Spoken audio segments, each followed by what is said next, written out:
What if some of the most mind-bending discoveries of modern physics, black holes, wormholes, the expanding universe, were hinted at in words, revealed over 1,400 years ago? Today, we're going on a journey through collapsing stars, through tunnels of light, and through verses of the Quran that invite us to think. But first, a quick reminder before we begin. The Quran is not a science textbook. It's a book of guidance. When we connect scientific ideas to its verses, we are reflecting what scholars call tafakkar, not claiming final, proven interpretations. Science changes, the Quran does not. So take this as food for contemplation, a way to marvel at creation, and not as definitive tafsir. With that said, let's explore. Let's start with the science.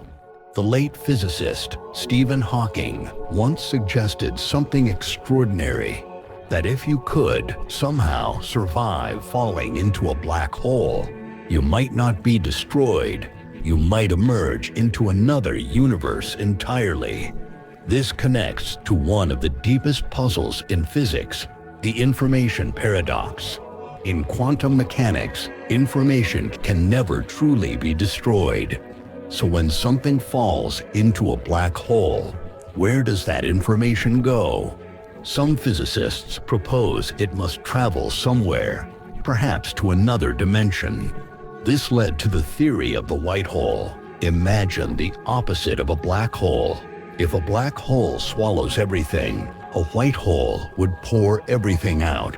And connecting the two, a wormhole, a tunnel formed by folding space-time itself, so that two distant points in the universe suddenly touch. It sounds like science fiction, but it's serious, theoretical physics. Now, here's where it gets fascinating.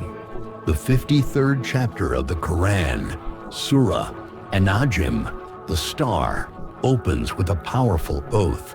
By the star when it descends. The Arabic word hawa means to fall, to descend, to plunge downward. And how is a black hole born? When a giant, massive star runs out of fuel, it collapses. It falls in on itself under its own gravity. A star falling, a star descending into darkness. Later in the very same chapter, the Quran describes the Prophet Muhammad, peace be upon him, during the Miraj, his miraculous night journey through the heavens, reaching Sidrat al-Muntaha, the lote tree of the utmost boundary.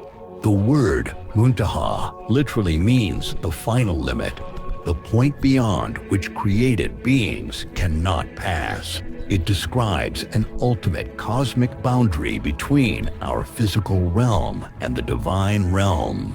Now, let's step back into our physical universe. Physics tells us that at the heart of a black hole, the singularity, there is also a final physical limit. Even light cannot escape. Matter is crushed. Nothing physical survives the journey. But what about something that isn't bound by matter? What about the ruh, the human soul? The Quran tells us, and they ask you about the soul. Say, the soul is from the command of my Lord, and you have not been given of knowledge except a little. The soul doesn't obey the classical laws of physics, so perhaps, and again, this is just a moment of awe and reflection. Not a doctrinal claim. The soul is a reminder that reality extends far beyond the physical boundaries that trap ordinary matter. The universe is held together by a delicate balance. On one side, gravity pulling everything inward. On the other, dark energy, the mysterious force pushing the universe to expand outward faster and faster. In Surah Ar-Rahman, God repeatedly mentions the Mizan, the balance, and the heaven. He raised and set up the balance, a perfect equilibrium. And what happens if that balance breaks? If dark energy vanished, gravity would dominate, black holes would consume everything, and the universe would be crushed, rolled up. And the Quran describes exactly such an ending. The day when we will fold the heaven like the folding of a scroll for records. Finally, the most striking linguistic reflection of all, Surah At-Takwir, chapter 81, verses 15 and 16. So I swear by the retreating stars, those that run and sweep. Look at these words. Al-Kunas, that which recedes and hides.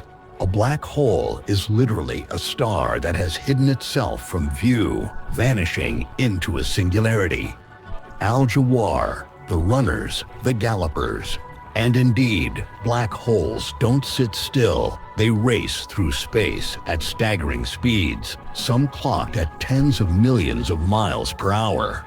Al-Kunas, from the root kanasa, meaning to sweep. And what does a black hole do?